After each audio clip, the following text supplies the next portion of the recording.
मुल्ला नसरुद्दीन पर अदालत में मुकदमा था। उसने गांव के सबसे सीधे साधु आदमी को लूट लिया। मजिस्ट्रेट ने कहा कि नसरुद्दीन थोड़ी तो शर्म खाते, तुम्हें गांव में कोई और लूटने को ना मिला। ये सीधा साधा आदमी, ये जो गांव का सबसे सीधा साधा आदमी, ये एक नमूना है सतयुग का। इसको तुमने लूटा। नसरुद्दीन ने कहा मालिक आप भी क्या बात कर रहे हैं, इसको मैं ना लूटूं तो किसको लूटूं? यही भर लुट सकता है इस गांव में, बाकी तो सब पहुंचे हुए लोग।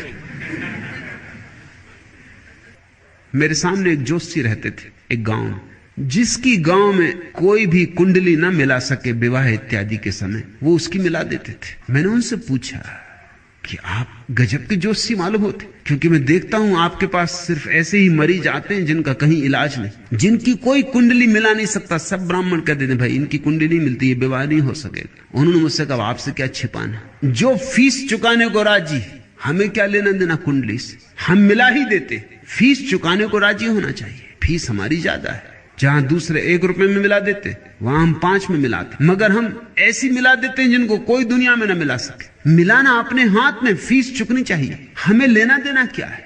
और फिर वो कहने लगे कि जिनकी कुंडली मिल मिल के भी विवाह होता है वे भी कहां मिल पाते, तो झंझट में पड़ने से सार भी क्या है। कितनी तो कुंडली मिल मिल के विवाह होते दुनिया में, सभी विवाह कम से कम इस देश में तो कुंडली मिल के ही होते, मगर कौन मिल पाता है। पति पत्नी में ऐसी कलह चल रही, इससे सारी कुंडलियां गलत सिद्ध हो चुकी हैं, फिर भी तुम्हें दिखाई नहीं पड़ता। पति पत्नी में सिवाय कलह के कुछ भी नहीं हो रहा, चाहे कुंडली कितनी ही मिली हो, मिलन कहां है। तो मैंने कहा ये बात तो मुझे भी पसंद पड़ी, तो फिर हर्जी क्या है, 5 रुपए अपने को भी मिल गए, इस बेचारी की भी झंझट मिटी, इसकी भी कुंडली मिल गई, हमारा भी फायदा है, इसका भी फायदा, फायदा ही फायदा है, नुकसान कुछ मालूम होता नहीं। मुल्ला नसरुद्दीन एक दिन बाजार से अपने गधे पे बैठा जा रहा तेजी से। किसी ने पूछा कि नसरुद्दीन बड़ी तेजी से जा रहा है, कहां जा रहा है? उसने भाई गधे से पूछ लो, क्योंकि ये गधा बड़ा जिद्दी है और बीच बाजार में बद्ध करवा देता है। अगर मैं इसको बाएं ले जाऊं तो नहीं जाएगा, और जहां इसने बाजार देखा, लोग देखे, फिर तो ये बड़ी अकड़ में आ जाता, बड़े तैस में आ जाता। तो पहले जब नया नया लिया था तब तो मैं ये भूल कर लेता था कि इसको जहां ले जाना वहां ले जाने की कोशिश करता था। उसमें गांव में हंसी होती, बाजार में लोग कहते अरे मुल्ला तुम्हारा गधा और तुम्हारी नहीं मानता, और जितनी मेरी बद्ध होती उतना ये अकड़ता जाता। अब मैंने एक तरकीब सीख ली, जैसे ही बाजार आया कि मैं उसे छोड़ देता हूं लगाम, चलो बेटा जिस तरफ जाओ वहीं मुझे जाना, अब देखें कि कैसे तुम बगावत करते हो। मुल्ला नसरुद्दीन एक दिन छाता लेके बाजार की तरफ जा रहा था, बीच में पानी आ गया, तो उसके साथी ने कहा कि नसरुद्दीन छाता खोल क्यों नहीं लेते? उसने कहा छाता खोलने से कोई सार नहीं, छाता टूटा हुआ और छेद ही छेद। तो उसने कहा तो फिर इसको बड़े मियां साथ क्यों लिए फिर रहे? तो मुल्ला नसरुद्दीन ने कहा मैंने सोचा कौन जाने पानी गिरने लगे। ऐसी हालत है अंधविश्वासी की। छाता है, काम का नहीं है, कोई हर्जा नहीं, मगर छाता जैसा तो दिखाई पड़ता ही है कम से कम, कौन जाने पानी गिरने ही लगे। तुमने उस स्त्री की कहानी तो सुनी ना, जिसने चूड़ियां खरीदी थी नहीं, और महीने भर चटकाती फिरी, बजाती फिरी, मगर किसी ने ना पूछा, तो उसने अपने घर में आग लगा ली। और जब छाती पीट पीट के खूब हाथ हिला हिला के चिल्लाने लगी कि बर्बाद हो गई बर्बाद हो गई, तब एक स्त्री ने उससे पूछा कि भाई और तो सब ठीक है, बर्बाद तो तू हो गई, मगर चूड़ी कब खरीदी? उसने कहा ना समझ, अगर पहले ही पूछी होती तो घर में आग क्यों लगती।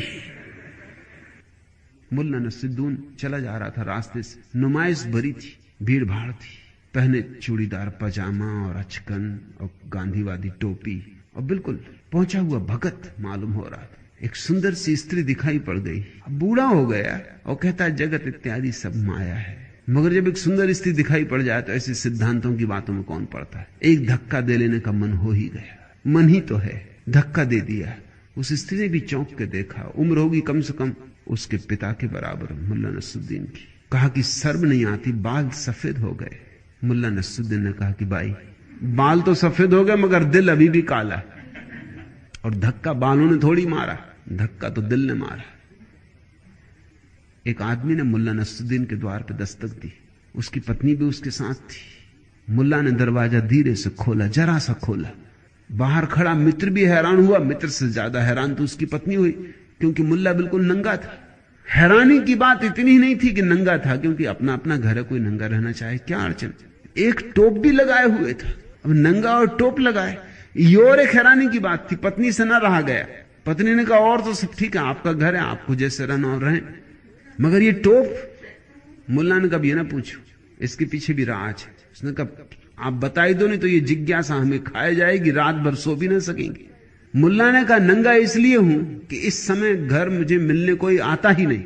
तो फिर टोप क्यों लगाया? तो उसने कहा कि कभी भूल चूक से कोई आ ही जाए, इसलिए।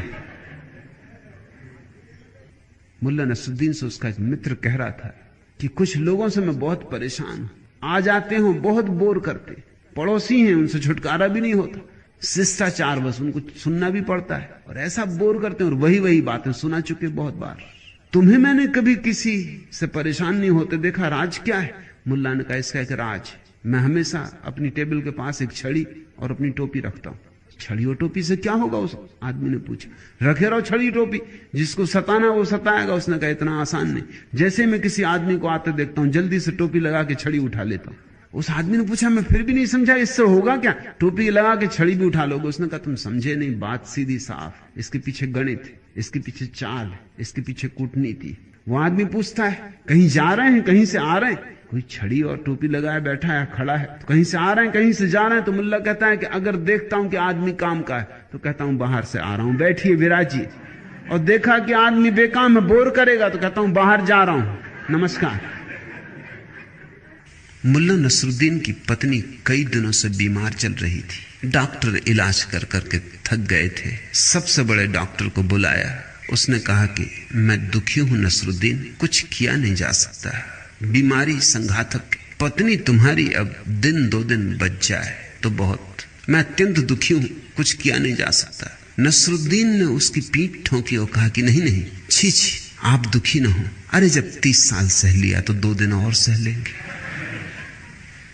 मुल्ला नसरुद्दीन अपने 5वीं मंजिल पर खड़ा था। वहां से पान की पिचकारी चला थी, थूक दिया। नीचे किसी भले आदमी के सिर पर उसकी पीक पड़ी। उस भले आदमी ने ऊपर देख के चिल्लाया कि मुल्ला आप नीचे देखकर नहीं थूकते? मुल्ला बोला आप ऊपर देखकर क्यों नहीं चलते?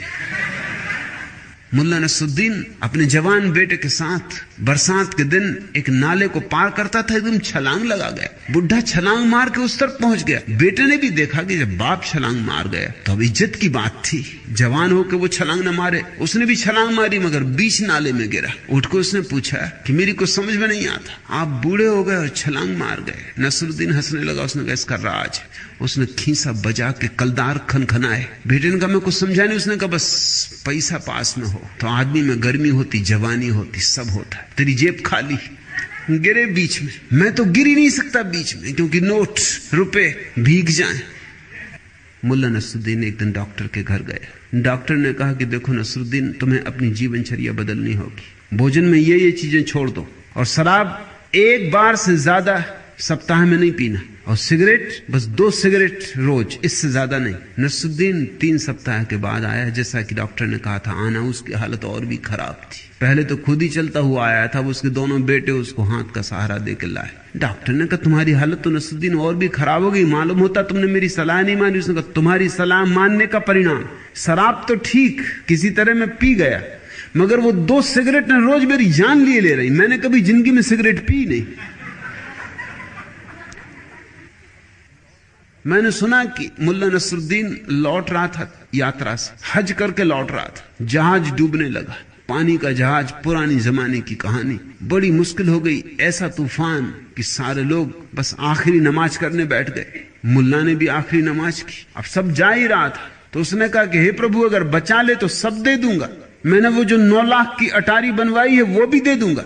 और लोग भी चौंके सुन के, क्योंकि वो 9 लाख की अटारी तो मुल्ला दीवाना था उसके पीछे। वो दे देगा, उसको दान कर देगा, ये किसी को भरोसा ना आया। लेकिन अब ऐसी कठिन क्षण में परमात्मा को भी लालच लोभ देना पड़ता है। कोई खुशामद यहीं थोड़ी चलती, लोग सोचते हैं वहां भी चलती। कोई रुस्वत यहीं थोड़ी चलती, लोग सोचते हैं वहां भी चलती। तो उसने सारा दांव लगा दिया। उसने कहा कि 9 लाख की अटारी देखते हो, जिंदगी लगा दी इसको बनाने में, दान कर दूंगा, गरीबों में बांट दूंगा। संयोग की बात, नाव बच गई। अब मुल्ला परेशान हुआ। लोग भी कहने लगे कि मुल्ला सबने सुन लिया है और हज करके आ रहे हो, कुछ ख्याल करना। अब मुल्ला बड़ी मुश्किल में। मन में तो होने लगा कि नाव डूब ही जाती तो अच्छा था। ये कहां की झंझट मोल ले ली। मगर कहा कि ठीक, एक दफा किनारे पे पहुंच जाए फिर देखेंगे। किनारे पे पहुंच के वो टाला टूल करने लगा कि अब करेंगे तब करेंगे। खोजबीन में रहा कि कोई तरकीब निकाल ले। आखिर सारे गांव ने इकट्ठे होकर कहा कि भाई ये बात जाती कि गांव को भी ईर्षा तो हो ही रही थी। वो 9 लाख की अटारी देख के सभी की छाती जली जा रही थी। ऐसा मौका कोई छोड़ना भी नहीं चाहता था कि अब इसकी ठीक से लानत मलामत करो, या तो दान करो इसको या स्वीकार करो कि तुम अपराधी हो, परमात्मा को कह के और मुकर रहे हो। मगर मुल्ला भी एक होशियार, उसने कहा कि दान करेंगे। कल सुबह अटारी नीलाम करते और जो पैसा आया गरीबों में बांट देंगे। दूसरे दिन अटारी नीलाम हुई। मगर एक बड़ी हैरानी हुई, सारे गांव के लोग इकट्ठे हो गए देखने इसको। दूर दूर से लोग खरीदने वाले आए। मुल्ला ने कहा कि ये रही अटारी, और अटारी के सामने बांध दी एक बिल्ली। लोगों ने पूछा बिल्ली किस लिए? उसके दोनों साथ ही बिकेंगे। बिल्ली के दाम 9 लाख रुपया और अटारी का दाम 1 रुपया। लोगों ने कहा हद कर रहे हो, बिल्ली के दाम 9 लाख रुपया, 9 लाख की अटारी है, तुमसे भूल हो रही। उसने कहा भूल मुझे कुछ नहीं हो रही, जो मैं कर रहा हूं वो ये, दोनों साथ जिसको खरीदना हो खरीद ले। 9 लाख की बिल्ली है, 1 रुपए की अटारी। लोगों ने सोचा हमें क्या मतलब कि बिल्ली में दाम लगे कि अटारी में 9 लाख की अटारी मिलती है और 1 रुपए की बिल्ली चलेगी। लोगों ने तो ये सोचा कि हमें क्या लेना देना। खरीदारों ने खरीद ली। मगर गांव बड़ा हैरान था कि मामला क्या है। जब सब खरीद लिए 9 लाख तो मुल्ला ने अपनी जेब में रखे और 1 रुपया दान कर दिया। देखते हो चालबाजी, आदमी की बेईमानी है। परमात्मा को भी मौका आ जाए तो धोखा देने में वो छोड़ेगा नहीं। परमात्मा भी रह गया होगा सिर पीट के, उसने भी सोचा होगा वाह। मुल्ला नसरुद्दीन ने अपने मनोचिकित्सक को कहा कि मेरे बच्चे में कुछ गड़बड़, कुछ ठीक करना पड़ेगा, आप कुछ फिक्र करें। चिकित्सक ने पूछा क्या गड़बड़ है, क्या तकलीफ है? उसने कहा कि वो दिन भर अपनी गुड़िया को ही लिए रहता है। तो मनोवैज्ञानिक ने कहा बच्चा है, इसमें कुछ खराबी नहीं है, इसमें कोई रोग नहीं है, बड़ा हो जाएगा, सब ठीक हो जाएगा, खेलने दो। मुल्ला ने कहा वह तो ठीक है, लेकिन फिर मुझे गुड़िया लेने का मौका ही नहीं मिलता। मुल्ला नसरुद्दीन के घर एक मेहमान आने को थे, बड़े धनपति। मगर एक खतरा था, मुल्ला का छोटा बेटा। क्योंकि वो जो धनपति आ रहे थे उनकी नाक बहुत बड़ी थी, इतनी बड़ी कि नाक ही नाक दिखाई पड़ती थी। मुल्ला भी परेशान था, पत्नी भी परेशान थी कि बेटा कुछ ना कुछ कहना दे। कह रहे इतनी बड़ी नाक। और धनपति को ला रहे थे खुशामत के लिए, उससे कुछ काम था कि कहीं वो नाराज ना हो जाए। और सबको पता था कि जो भी उसकी नाक के संबंध में बात उठा देता उससे वो नाराज हो जाता, क्योंकि उसकी नाक बड़ी कुरूप थी, बड़ी बेढंगी थी। तो दोनों ने कई दिन तक, 3-4 दिन तक बेटे को तैयार किया कि देख ख्याल रख और सब करना, नाक की बात मत छेड़ना, नाक की तरफ देखनी मत, तू इधर उधर देखना मगर नाक मत देखना। बेटा भी हैरान था कि नाक में ऐसा क्या होगा। 3 दिन हो गए शिक्षण देते देते देते, फिर भी डरे थे, क्योंकि बच्चे कितना ही समझाओ उनको पाखंडी बनाना बड़ा मुश्किल होता। दोनों संकित थे, वो कप रहे थे। आखिर धनपति आया, मुल्ला ने स्वागत किया, विराजो, पत्नी ने स्वागत किया, लेकिन दोनों डरे, बच्चे पर नजर रखे, वो नाक तो नहीं देख रहा और बच्चा एकदम नाक ही देख रहा है और कुछ देखते नहीं। अगर उससे न कहा होता तो शायद वो और कुछ भी देखता, शायद उसने एक आध दफे नाक देख ली होती, उसमें जो होता कि ठीक है, हर तरह की चीज दुनिया में होती, बच्चों को कोई अड़चन ऐसी खास आती नहीं। मगर वो एकदम एक टकटकी लगाए और कहीं देखे नहीं, आंख की पलक भी ना झपे। 3 दिन जिसको समझाया हो, घबराहट बढ़ती गई। मगर बेटा कुछ बोला नहीं, इतनी सांत्वना थी कि कुछ बोल नहीं रहा है, मगर घबराहट बढ़ती चली गई। पत्नी भोजन परोस रही है, मगर हाथ कप रहा है कि ये उसकी नाक की तरफ ही देख रहा है। उससे ये भी नहीं कह सकते कि नाक की तरफ मत देखो। सोच रही कि जरा जाने दो मेहमान को, इसकी कुटाई करनी पड़ेगी। 3 दिन समझाया मूड को, इसको कुछ और नहीं सूझ रहा है, पलक नहीं झप रहा है, धनी को असमंजस में डाल रहा है और मुल्ला भी कुड़बुड़ा रहा है दिल ही दिल। मगर अब कर भी क्या सकते हो, बेटा सामने बैठा और नाक देखे चला जा रहा है। आखिर पत्नी ने किसी तरह सब निपटा जा रहा है, प्रसन्न थी, चाय की प्याली लाई, आखिर चाय की प्याली धनपति को दी। मन में तो उसके वही लगा है। फिर उसने कहा कि आपकी नाक में कितनी शक्कर डालूं? नाक ही नाक, नाक ही नाक। छिपाए छिपती नहीं बात।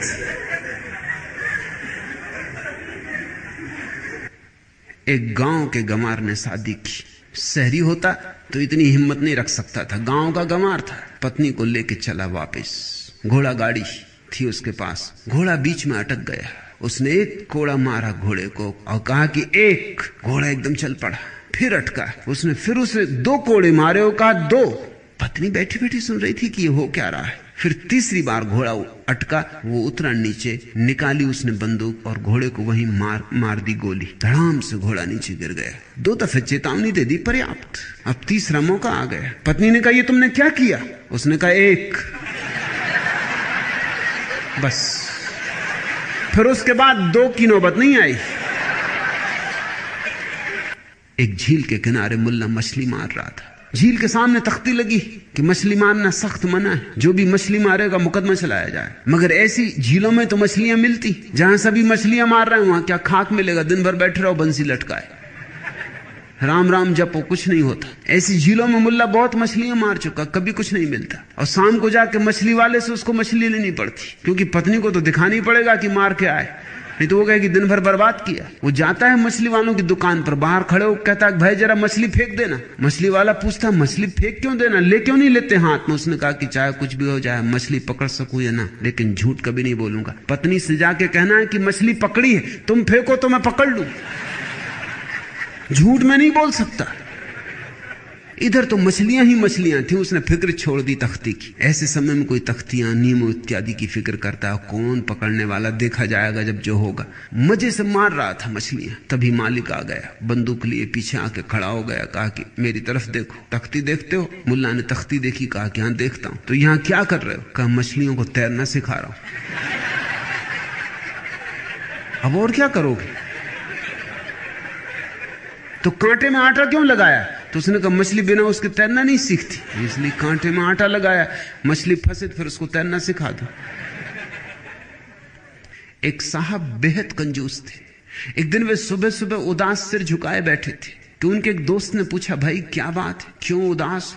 उन्होंने उत्तर दिया पहले 15 रुपए किलो घी मिलता था और अब 10 रुपए किलो घी हो गया। यह सुनकर दोस्त ने कहा फिर तो तुम्हें खुश होना चाहिए, 1 किलो घी लेने पे 5 रुपए बचेंगे।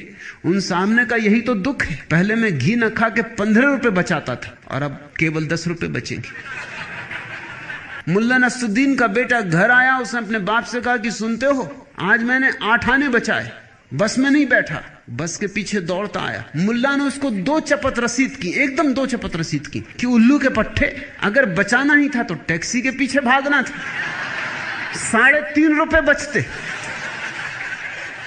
98 बचा के आ गए। एक साहब एक शानदार होटल में पहुंचे और उन्होंने उम्दा कीमती खाना खाया। जब बैरा बिल लाया तो उन्होंने पैसे देने से इनकार कर दिया। बैरा मैनेजर के पास पहुंचा, उसे सारी बातें बताई। मैनेजर ने आके उनकी अच्छी तरह मरम्मत की।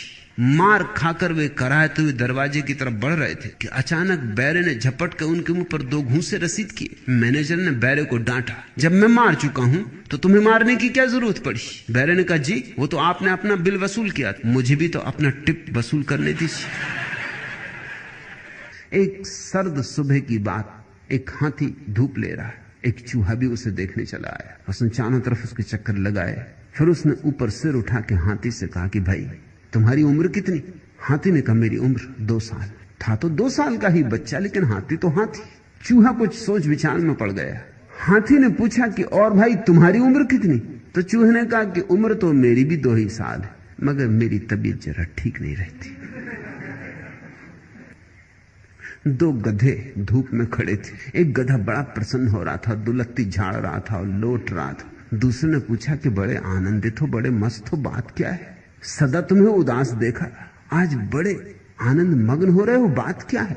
उसने कहा कि बस मजा ही मजा है, आ गई सौभाग्य की घड़ी जिसकी प्रतीक्षा थी। दूसरे गधे ने पूछा कि हुआ क्या, कुछ कहो भी, पहेली न उलझाओ और सीधी सीधी बात कहो। उसने कहा बात यह है कि मैं जिस धोबी का गधा हूं उसकी लड़की जवान हो गई। दूसरे गधे ने कहा लेकिन उसकी लड़की के जवान होने से तुम क्यों मस्त हो रहे हो? उसने कहा तू सुन तो पहले पूरी बात। जब भी लड़की कुछ भूल चूक करती तो धोबी गुस्से में आ जाता और कहता कि देख अगर तूने ठीक से काम न किया तो गधे से शादी कर दूंगा।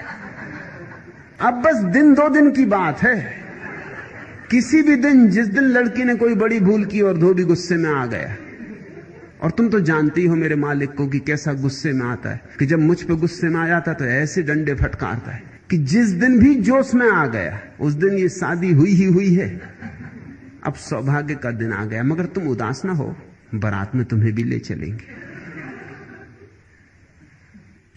मुल्ला नसरुद्दीन अपने गांव के महाकंजूस सेठ के पास मस्जिद के लिए कुछ दान मांगने गए।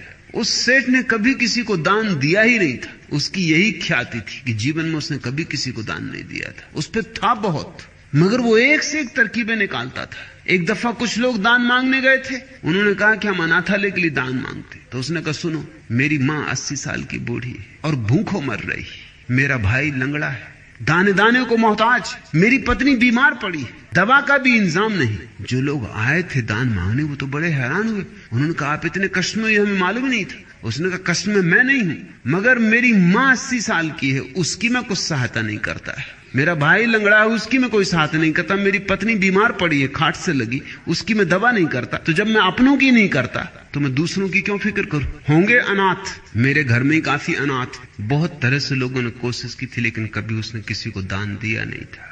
जब मुल्ला उससे दान मांगने गया और मुल्ला ने बड़ी करुण गाथा सुनाई कि मस्जिद बिल्कुल गिरी जा रही और उपासकों के ऊपर किसी दिन गिर जाएगी तो हत्या हो जाएगी और आपके रहते, तो उसने कहा, एक काम कर, मेरी एक आंख नकली है और एक असली, तू बता दे कि कौन सी नकली। अगर तूने ठीक ठीक बता दिया तो मैं दान दूंगा। मुल्ला ने एक क्षण उसकी आंखें देखी और कहा, आपकी बाईं आंख नकली। सेठ बहुत चौंका। लगा, तूने जाना कैसे? उसने कहा कि जाना इसलिए कि बाईं आंख में थोड़ी दया ममता मालूम होती, ये नकली होनी चाहिए आंख, असली आंख तो बिल्कुल पत्थर की है, उसमें तो कोई दया ममता का सवाल नहीं। चलती ट्रेन के स्लीपर में ऊपर वाले मुसाफिर की नींद खुली तो झुककर नीचे वाले से बोला, भाई साहब क्या बजा है? 5:05 जवाब मिला। 5:05। थोड़ी देर बाद समझने की कोशिश कर चुनने के बाद उन्होंने फिर पूछा, भाई साहब कितना बजा है? 5:10 जवाब मिला। क्या 5:05? क्या 5:10 लगा रखा है? साफ साफ बताते नहीं कि टाइम क्या है? डांटते हुए ऊपर वाले मुसाफिर ने कहा। नीचे वाले ने अपनी घड़ी दिखाते हुए सफाई दी, भाई साहब जब छोटा कांटा है ही नहीं तो आप ही बताओ, मैं क्या बताऊं? 5:05, 5:10। एक ट्रेन में 2 यात्री साथ बैठे। एक ने पूछा दूसरे से विवाहित जीवन के बारे में, तुम्हें मेरे विचार मालूम? दूसरे यात्री ने कहा, क्या तुम विवाहित हो? पहला यात्री, हां। तो दूसरे ने कहा, तो फिर मालूम। मुल्ला नसरुद्दीन की पत्नी उससे पूछ रही थी, क्या तुमने कभी सोचा मुल्ला कि यदि मेरी शादी किसी और से हो जाती तो कितना अच्छा होता? मुल्ला ने उत्तर दिया, नहीं, मैं किसी व्यक्ति का बुरा क्यों चाहने लगा।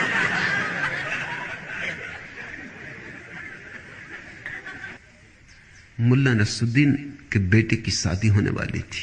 मुल्ला ने उसे एकांत में बुलाया और कहा कि 2 बातें सदा ख्याल रखना, जीवन के अनुभव से कह रहा हूं। अब तू विवाह कर रहा है इसलिए सार निचोड़ तुझे समझा देता हूं। पहली बात, पत्नी को कोई भी वचन दे सदा पूरा कर। फिर मुल्ला कुछ झिझका। बेटे ने पूछा, और दूसरी बात? मुल्ला ने कहा कि अब कहनी पड़ेगी, और भूल के भी पत्नी को कोई वचन मत देना।